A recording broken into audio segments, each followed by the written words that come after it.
మనం చూసుకుంటే నిన్న రాప్తాడు సభలో జగన్ గారు కొన్ని వింత వింత విషయాలైతే మాట్లాడారు. ఆ వింత వింత విషయాలు ఏంటంటే 9% కూడా ఆయన ఇచ్చిన హామీలు నెరవేర్చాలని జర్నలిస్టులు అంటుంటే, ఈయన మాత్రం 99% హామీలు నెరవేర్చానని ఆయన అంటున్నారు. మరి దీన్ని ఎలా చూడొచ్చంటారు? ఇప్పుడు నేను రాసిన పరీక్ష పేపర్ నాకు ఇస్తే నేను ఎన్ని మార్కులు వేసుకుంటానమ్మా? అట్లా ఉంది. 100 వేసేసుకుంటాం మనం అయితే. అదే ఇప్పుడు ఆయనకు కూడా అదే జరిగింది.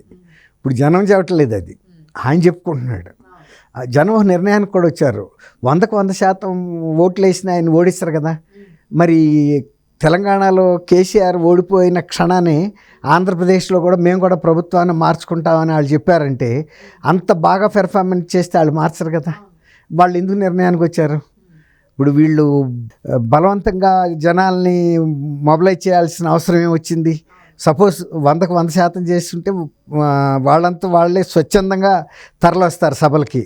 ఇప్పుడు అంబులెన్స్తో సహా ఎక్కడన్నా వృద్ధాశ్రమాల్లో అంబులెన్స్లను కూడా తీసుకెళ్ళిపోయి ఒక 3-4 జిల్లాల బస్సులన్నింటినీ మొబిలైజ్ చేసి ఒక ఈ సిద్ధం సభకి తీసుకెళ్తున్నారంటే, ఇతర రాష్ట్రాల బస్సులను కూడా బార్డర్ జిల్లాల్లో నిన్న రాప్తాడులాగా అయితే కర్ణాటక బస్సులను కూడా తీసుకొచ్చి దాని మూలన ప్రజానీకం ఎంత ఇబ్బంది పడుతున్నారు. మాట్లాడితే నా బీదలు, నా బీసీలు, నా ఎస్సీలు అంటాడు కదా. ఇప్పుడు వాళ్ళేమి బీదలు హెలికాప్టర్లో తిరగరు కదా, ఈయనంటే హెలికాప్టర్లో వస్తున్నాడు. ఒక్కసాట సిద్ధం సభ జరుగుతుందంటే 3 జిల్లాల్లో బస్సులు మొత్తం బంద్, అన్నీ ఇక్కడ కాన్సన్ట్రేట్ చేస్తున్నారు. ప్రజలకి ఎంత ఇబ్బంది. ఇది ఎండాకాలం కూడా వచ్చేసింది. వాళ్ళు బస్ స్టాపుల్లో పడికాపులు కాస్తున్నారు, ఇంకా కాసేపు కన్నా బస్సు వస్తుందని. అసలు అంతెందుకమ్మా, రాజధాని అనేది ఇప్పుడు పంటకి నీరెంతో రాష్ట్రానికి రాజధాని అంత ముఖ్యం. రాజధాని ఫస్ట్ ఆయన ఏం చెప్పాడు? మనది రానివ్వండి, మన ప్రజాప్రభుత్వం రేపు ఎన్నికల్లో వస్తే అసలు అమరావతి ఇట్లా ఎందుకు ఉంటుంది? అమరావతిని సుందర నగరంగా తీర్చిదిద్దాను, ఢిల్లీ కంటే ఎక్కువ అన్నాడు. వచ్చి రాగానే ఆయన చేసింది ఏంటి? అసలు అమరావతి ఊసేలేదు, 3 రాజధానులు అన్నాడు. ఇక్కడ బంద్ పెట్టాడు. 3 రాజధానుల్లో కట్టింది లేదు. అసలు ఫస్ట్ రాగానే ఎవరన్నా శుభకార్యం చేస్తారు, ఏదన్నా శంకుస్థాపన ప్రారంభోత్సవం చేస్తారు. ఈయన చేసింది ఏంటి? ప్రజావేదిక కూల్చడం. ప్రజావేదిక ఎవరిది? ప్రజావేదికలో ఆయన ఎందుకు పెట్టుకున్నాడు? కలెక్టర్లు, ఎస్పీల సభ అంత వస్తుగా ఉన్నబట్టే కదా, ఉండాట్లో ద బెస్ట్ అనే కదా. అట్లాంటి చాట తిన్నింటికే వాసాలు లెక్క పెట్టినట్టు ఆయన ఆ మీటింగ్ పెట్టడం ప్రజావేదిక కూలిపోవటానికి లగ్నం పెట్టినట్టు అయింది. అది చూశాడు. ఇంత మంచి ప్రజావేదిక, మంచి మీటింగ్ హాలు, అన్ని ఫెసిలిటీస్ ఉన్నాయి. ఇది కట్టింది ఎవరు? చంద్రబాబు. అందుకని చంద్రబాబు పేరు వినపడకూడదు, కనపడకూడదు. వెంటనే 24 గంటల లోపల కూల్చేయమని ఆర్డర్ ఇచ్చేసాడు. అసలు ఎవరన్నా ఒక ముఖ్యమంత్రి ఇంతవరకు, నేను 79లో జర్నలిస్ట్గా వచ్చాను, ఇంతవరకు నేను ఇట్లాంటి సంఘటన ఎక్కడ చూడలే. అదేమంటే నేను పర్యావరణం గురించి కూల్చేశాను అన్నాడు. పర్యావరణాన్ని కూల్చినాడు, ఆ శిథిలాలు ఎత్తించాలి కదా. ఆ శిథిలాలు అక్కడే ఉన్నాయి.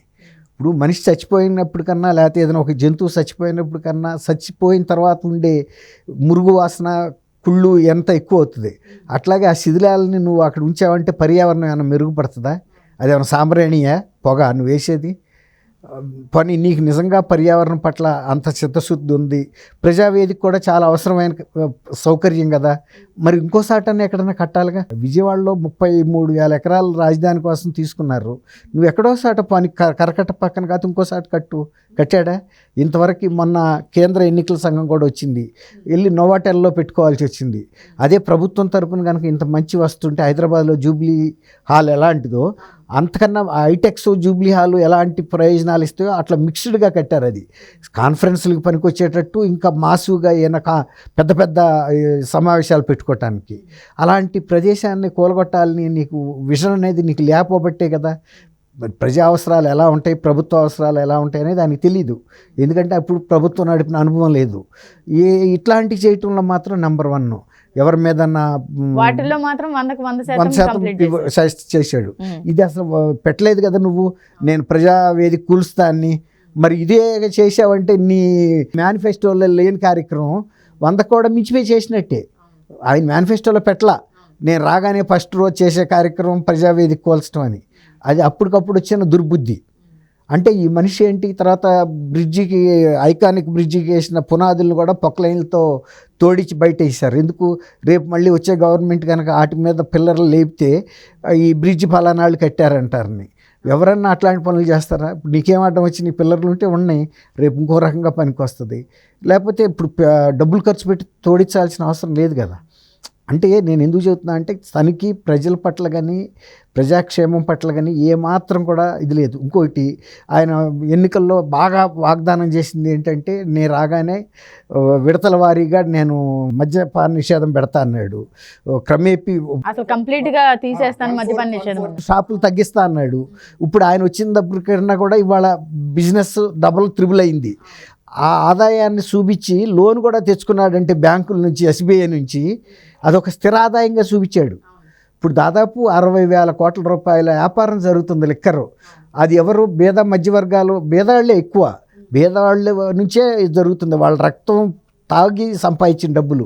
అదేమన్నా న్యాయబద్ధంగా ప్రజా ఖజానా కంటే అది కూడా లేదు, ప్రభుత్వ ఖజానాకి అంతా కూడా వీళ్ళ ప్రైవేటు వైసీపీ నాయకుల జేబుల్లోకి వెళ్తుంది. తర్వాత బేవరేజెస్ కార్పొరేషన్ ఆఫ్ ఆంధ్రప్రదేశ్ కొనేది కూడా ఇదివరకట్లాగా బ్రాండెడ్ మద్యం లేదు. IMFL, Indian made foreign liquor అంటారు, అవి మ్యాక్డవెల్స్ ఇవన్నీ అలాంటివి కాకుండా వీళ్ళు సొంతంగా డిస్టిలరీస్ పెట్టుకున్నారు. వైఎస్ఆర్సీపీ లీడర్స్ పెట్టుకుని దాంట్లో తయారు చేసేదంతా లో క్లాస్ చీప్ లిక్కరు. ఆ చీప్ లిక్కర్లకి మొన్న షర్మిల్ గారు చూపించారు కదా, ఆ లేబుల్స్ అన్నీ కూడా ప్రెసిడెంట్ మెడల్ అని, 3 క్యాపిటల్స్ అని, CPS అని, వీళ్ళ ప్రభుత్వంలో ఉన్న డ్రీమ్స్ అన్నిటినీ అమలు చేసే కాదు, వీళ్ళ డ్రీమ్స్ని ఆ బ్రాండ్ల రూపంలో ప్రజల చేతుల్లో పెడుతున్నారు. బహుశా ఆయన ఉద్దేశం అదేమో, నేను 3 క్యాపిటల్స్ ఇచ్చేసా, తర్వాత అన్నీ కూడా ఏవైతే ఆ స్కీములు గవర్నమెంట్లో ఉన్నాయో ఆ స్కీములన్నీ బ్రాండ్ రూపంలో పెట్టేసి ఇస్తున్నాడు. ఆ పేర్లు కూడా మనం చెప్పలేము, ఒక 50 రకం ఉన్నాయి, అన్ని పిచ్చి పిచ్చి బ్రాండ్లు. తర్వాత పోలవరం ప్రాజెక్టు ఇలాంటివన్నీ.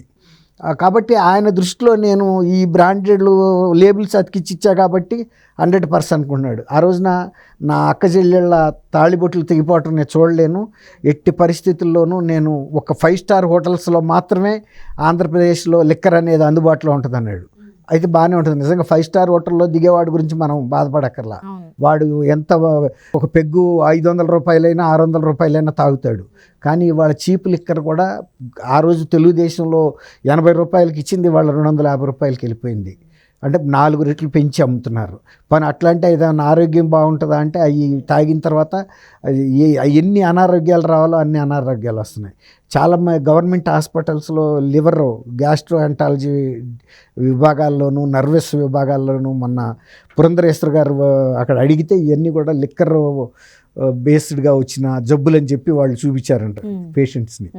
దాంతో ఆమె ఏం చేశారు, ఈ లిక్కర్ని మెడ్రాస్ ల్యాబ్స్కి పంపించి టెస్ట్ చేస్తే అసలు ఇది హ్యూమన్ కన్సంప్షన్కి పనికిరాదని చెప్పారు. వాటిని ఏటికి పెడతారంటే పశువులకి వాటికి జబ్బులు చేసినప్పుడు ఆ నొప్పి తెలవకుండా తాగిస్తారు, అట్లాంటి లిక్కర్ అనమాట ఇది. తర్వాత హార్స్ రేసెస్లో గుర్రాలకు తాగిస్తారు, లేక గుర్రాలు గాయపడినప్పుడు ఇంజురీస్ అవుతాయి కదా, అయ్యి అనమాట. మనుషులు తాగటానికి అవి పనికిరావు. మనుషులు తాగటానికంటే Indian made foreign liquor standard కంపెనీస్లో తయారైనవి పనికొస్తాయి. అవి అసలు ఇక్కడ కూడా కనపట్టలేదు ఆంధ్రప్రదేశ్లో. ఇప్పుడు అతను ఆయన ఒక డాన్స్ మాస్టర్ చచ్చిపోయాడు కదా, బూమ్ బూమ్ తాగి. అలా ఎంతోమంది చచ్చిపోతానికి కారణం అవుతున్నాయి, అనేక జబ్బులకి కారణం అవుతున్నాయి. కాబట్టి కానీ ఆయనకి ఇవేమి కనిపించకుండా చాలా మంది ప్రజలు, పేదవారు నా నుంచి లబ్ధి పొందారని చెప్తున్నారు ఆయన. అది ఒకటి అమ్మ మంచి మాట గుర్తు చేశారు. అది ఆయన ఏదో ఆయనకున్న అక్కడ కడప దగ్గర ఫామ్ హౌస్ ఉంది కదా, దాని పేరేంటి, వాళ్ళ పొలాలు ఉన్నాయి కదా, ఆ పొలాలు అమ్మి వీళ్ళకేదో పెట్టినట్టుగా చెబుతున్నాడు ఆయన. కానీ ఆ డబ్బులన్నీ గవర్నమెంట్. ఇంకోటి కూడా అన్నారు, ఎవరైతే నా నుంచి ఎవరైతే పేదవారు లబ్ధి పొందారో వాళ్ళందరూ మెయిన్ క్యాంపెయినర్లుగా ఉండాలంట, స్టార్ క్యాంపెయినర్లుగా. అవును, అది చెప్పారు. షర్మిల్ గారి గురించి వచ్చినప్పుడు చెప్పారు, ఆమె ఏంటి స్టార్ క్యాంపెయినర్లు నాకు కూడా ఉన్నారు, నా నుంచి లబ్ధి పొందిన వాళ్ళని. అది ఆయన ఇడుపులపై భూమి అమ్మి తెచ్చిన డబ్బులేమి బట్టలలో నొక్కటం లేదు. బట్టలలో నొక్కటానికి ఆయన ప్రజల తరపునే లోన్ తీసుకున్నాడు. 2,50,000 కోట్లు ఇచ్చిన డబ్బంతా కూడా మొత్తం లోను 13 లక్షల కోట్లకి వెళ్ళింది. అందులో ప్రజలకి ఈ సంక్షేమ కార్యక్రమానికి వెళ్ళింది ఆయన చెప్పిన దాని ప్రకారం కూడా 2.5 లక్షల కోట్లు మాత్రమే. మిగిలిన ఎక్కడ కూడా డెవలప్మెంటల్ యాక్టివిటీస్ కూడా ఏది జరగలేదు. కంట్రోలర్ అండ్ ఆడిటర్ జనరల్ కూడా చెప్తుంది ఏంటంటే ఆంధ్రప్రదేశ్లో చాలా వేల కోట్ల రూపాయలకు సంబంధించిన లెక్కలు కూడా సరిగ్గా కనపట్టలేదు అనేది. ఇప్పుడు అవన్నీ కూడా బయటకు వస్తాయి. పోలవరం ప్రాజెక్టు తెలుగుదేశం హయాంలోనే 72% అయిపోయినప్పుడు, ఇంత అప్పు చేసినప్పుడు కనీసం షర్మిల గారు కూడా ఏమడుగుతుంది, మీరు ఇంత అప్పు చేసినప్పుడు కానీ పోలవరం ప్రాజెక్ట్ అన్నా కూడా పూర్తి చేయలేదని. తర్వాత విశాఖ ఉక్కు ప్రైవేటైజేషన్ చేస్తుంటే ఒక్క మాట కార్మికుల తరపున ఈయన మాట్లాడలేదు. విశాఖ ఉక్కు అనేది ఆంధ్రులు ప్రాణత్యాగం చేసి సంపాదించుకున్న ఒక ఫ్యాక్టరీ అది. అసలు ఇంతవరకు అంటే ఆంధ్రప్రదేశ్లో, సమైక్య ఆంధ్రప్రదేశ్లో కూడా ఏర్పడిన పెద్ద పరిశ్రమ ఏదన్నా ఉందంటే విశాఖ ఉక్కే. అలాంటి విశాఖ ఉక్కుని ప్రైవేటైజ్ చేస్తుంటే కూడా బీజేపీ ప్రభుత్వం ఈయన సైలెంట్గా కూర్చోవటం చాలా బాధ కలిగిస్తుంది అందరికీ. ఎందుకనంటే ఈయన మోడీ గారి ముందుకెళ్ళి మాట్లాడలేని పరిస్థితి, ఈయన మీద ఉన్న కేసుల దృష్ట్యా ఆయన దగ్గరికి వెళ్ళి ఇది కనుక మాట్లాడితే ఆ కేసులు ఓపెన్ చేస్తారని భయం. ఈ విధంగా బ్లాక్ మెయిల్కి గురవుతూ ప్రతిదానికి ఆయన కాళ్ళం పట్టుకోవడానికి ప్రయత్నిస్తాడు వచ్చినప్పుడల్లా. నువ్వు ఒక రాష్ట్రానికి ముఖ్యమంత్రివి, 5 కోట్ల తెలుగు ప్రజల ప్రతినిధివి. ఇప్పుడు మీ నాన్నగారు కూడా ఆ పదవిలో చేశాడు. ఆయన పుల్లాగా ఎదురుగా కూర్చునేవాడు తప్ప ఎంత ప్రధానమంత్రి అయినా ఇట్ట వంగి వంగి దండాలు. ఇప్పుడు నీకు ఏదైనా ఆయనతో ఇది ఉంటే గౌరవం ప్రైవేట్గా వెళ్ళి దండం పెట్టుకురా. కానీ పబ్లిక్గా ఇక్కడికి వచ్చినప్పుడు ఆంధ్రుల ఆత్మగౌరవం దెబ్బతిందనే ఎన్టీ రామారావు గారు ఆ రోజున పార్టీ పెట్టింది. రాజీవ్ గాంధీ అంజయ్ గారిని అవమానం చేశాడని ఎయిర్పోర్ట్లో. అందుకని ఆ రోజుల్లో 82లో జరిగిన సంఘటనలు అయ్యి, అందుకే ఆయన పార్టీ పెట్టి ఆంధ్రుల ఆత్మగౌరవం, వాళ్ళు కూడా ఆంధ్రుల ఆత్మగౌరవం ఈయన ఢిల్లీ పెద్దల ముందు తీసుకెళ్ళి తాకట్టు పెడుతున్నారు. వాళ్ళేం కాళ్ళు పట్టుకోమని వాళ్ళేం చెప్పట్లేదు. నేనేమో మోడీ గారిని కూడా నిందించట్లా. అసలు ఆయన ఎప్పుడు ఈయన వచ్చినప్పుడల్లా ఇలా ఈయన ఆపటానికే సరిపోతుంది, కాళ్ళు పట్టుకోకుండా భుజాలు పెట్టి ఆపుతున్నాడు పాపం ఆయన. ఎందుకంటే ఆయనకి తెలుసు ఇప్పుడు ఆయన నార్త్కి సంబంధించిన ప్రైమ్ మినిస్టర్, నువ్వు సౌత్కి చెందినవి. ఇప్పటికే ఆత్మగౌరవం మీద గతంలో పెద్ద ఉద్యమాలు జరిగి ఒక ప్రభుత్వం ఏర్పాటైంది, ఒక పార్టీ ఏర్పాటైంది. అది జాతీయ స్థాయిలో 2nd లార్జెస్ట్ పార్లమెంటరీ పార్టీగా కూడా వెలుగొందింది తెలుగుదేశం. అట్లాంటి చరిత్ర ఆయన తెలుసు కాబట్టి ఈయన కాళ్ళు పట్టుకోవడం. ఇప్పుడు ఆయన తప్పులుంటే ఉన్నాయి, మోడీ గారు ఏం కాళ్ళు పట్టుకోమండో, అమిత్ షా కూడా పట్టుకోమండో. ఈయన కాళ్ళు పట్టుకుంటే ఆయనకు వచ్చే కోర్టులు ఏం లాభం లేదు. ఏంటంటే ఈయనకి కేసులు ఉన్నాయి, ఎప్పుడు మళ్ళీ నా బెయిల్ రద్దు చేస్తారో, లేకపోతే ఈ విజిలెన్స్ సిబిఐ కేసులు ఉన్నాయి, వాటిని ఇండైరెక్ట్గా ఆపుకుంటున్నాడు. ఒకసారి బిల్డింగు ఒకసారి స్టైర్ కేసు ఎక్కుతుంటే ఇద్దరు, అసలు ప్రైమ్ మినిస్టర్కి ఎవరైనా కూడా ఒక రెస్పెక్టబుల్ గౌరవమైన దూరం పాటించాలి. వెళ్ళి ఇలా గోకాడు మోచేతి మీద. ఆయన ఫుల్ హ్యాండ్స్ ఉన్నా కూడా ఆయనకి పరిస్థితి తగిలింది. ఏంటి ఎవరు టచ్ చేస్తున్నారు, ప్రైమ్ మినిస్టర్ని టచ్ చేయటం అంటే ఈవెన్ సెక్యూరిటీ స్టాఫ్ కూడా టచ్ చేయరు. ఒకసారి ఇలా వెనక్కి చూసేటప్పటికి ఈయన కనపడ్డాడు పక్కన, గోరు ఇట పెట్టి గోకుతుంటే వెంటనే చూడగానే సెక్యూరిటీ వాళ్ళు ఎలర్ట్ అయ్యి పక్క తీశారు. నువ్వు ఒక ముఖ్యమంత్రి అయ్యి హుందాగా ఉండాలి. ఆయనతో మాట్లాడేటప్పుడు వేరే రూమ్లో కూర్చుని ఎదురుగా మాట్లాడు. స్టైర్ కేసు ఎక్కుతూ ఉన్నప్పుడు ఆయన అటెన్షన్ చేయటం, ఆయన అటెన్షన్ ఇటు తిరిగేటప్పటికి మెట్ల మీద పడ్డాడు అనుకోండి, పెద్ద వయసులో ప్రైమ్ మినిస్టర్ స్లిప్ అయి పడి అది ఒక ముఖ్యమంత్రి గోకినప్పుడు అది ఒక ప్రోటోకాల్ కాదు కదా. నువ్వు ధైర్యంగా వెళ్ళి ముందు కూర్చో. ఎందుకు అంచు మీద కూర్చుంటాడు వెళ్ళి కుర్చీ మీద కింద పడిపోయేటట్టుగా, మోడీ గారి ముందు కానీ షా గారి ముందు కానీ. అసలు ఆ భయం ఏంటి నీకెందుకు? నువ్వు ఒక ముఖ్యమంత్రివి, ధైర్యంగా ఉండు. 99% మార్కులు ప్రజల నుంచి తెచ్చుకున్నానన్నప్పుడు నిన్న అంత మొబిలైజేషన్కి బస్సులన్నీ ఎక్కడెక్కడ తెచ్చి చేస్తుంటే అసలు అక్కడే తెలిసిపోవట్లేదా, నీకెవరు రావట్లేదు. అండ్ ఇంకోటి, ఇప్పుడు పెత్తందారులకిను పేదలను ఎవరైతే సంరక్షిస్తున్నారో వాళ్ళకి యుద్ధం అని చెప్తున్నారు. అంటే చంద్రబాబు ఏమైతే మాట్లాడుతున్నారో అన్ని మోసపూరిత హామీలు, అవన్నీ నమ్మద్దు, నేను మాత్రమే ఖచ్చితంగా చేశాను చెప్పినవి అన్ని అని మాట్లాడుతున్నారు. ఇప్పుడు ఆయన భేదవాడని నాకు మీడియా లేదని చెబుతున్నాడు. సాక్షి మీడియా, టెలివిజన్, ఇందిరా టెలివిజన్ అని పెట్టింది ఆయన బతుకున్నప్పుడే పెట్టారు. నిజానికి ఇందిరాగాంధీ కుటుంబానికి కూడా ఒక పేపర్ కానీ ఒక మీడియాలు కానీ లేదు, టీవీ కానీ. వీళ్ళకుండా ఆస్తులు కూడా లేవు. మొత్తం ఆమె సోనియా గాంధీది నిన్న చూస్తే 18 కోట్ల రూపాయలు ఆమెకి ఇటలీలో ఉన్న ఆస్తులు కానీ, తర్వాత ఆమెకు వచ్చే రాయల్టీస్ కానీ, ఏది నెహ్రూ గారు రాసిన బుక్స్ మీద వచ్చే రాయల్టీస్ కానీ, ట్రస్ట్ల మీద వచ్చే ఇవి కానీ, అంతా కలిపినా అంత లేదు. ఇప్పుడు వీళ్ళది 45,000 crores నీ జప్తులోనే ఉంది. ఇంకా ఈ కాకుండా నీకు జరుగుతున్న వ్యాపారాలు ఫుల్గా జరుగుతున్నాయి. తర్వాత ఇసుక మీద వీటి మీద ప్రతి నెల కనీసం కొన్ని డజన్ల కోట్ల రూపాయలు వస్తున్నాయి.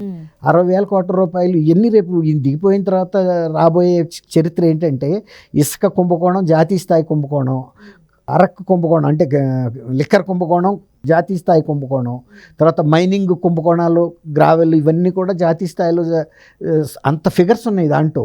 కాబట్టి ఇవన్నీ కూడా బయటకు వస్తాయి. నేను లేదని నువ్వు ఎట్లా చెప్పుకుంటావు? ఉండాళ్ళలో కల్లా నీవు సబ్మిట్ చేసిన అఫిడవిట్ల ప్రకారం కూడా richest chief minister of Andhra Pradesh chief మినిస్టరే జగన్మోహన్ రెడ్డి. ఇవన్నీ కూడా రికార్డెడ్గా ఉన్నాయి, ఎవరో చెప్పేవి కాదు.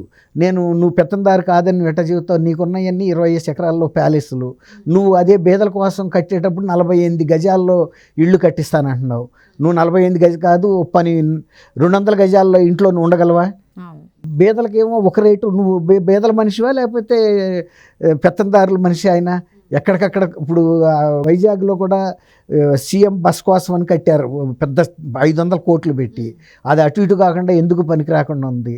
పర్యావరణం కాపాడేవాడు అయితే నువ్వు దాన్ని వైజాగ్ గుట్టను తవ్వేశారు కదా, దాని పేరు ఏంటి, రుషికొండని, అది ఆత్మగౌరవ చిహ్నం ఉత్తరాంధ్రప్రదేశ్కి, వైజాగ్ ప్రజలకి.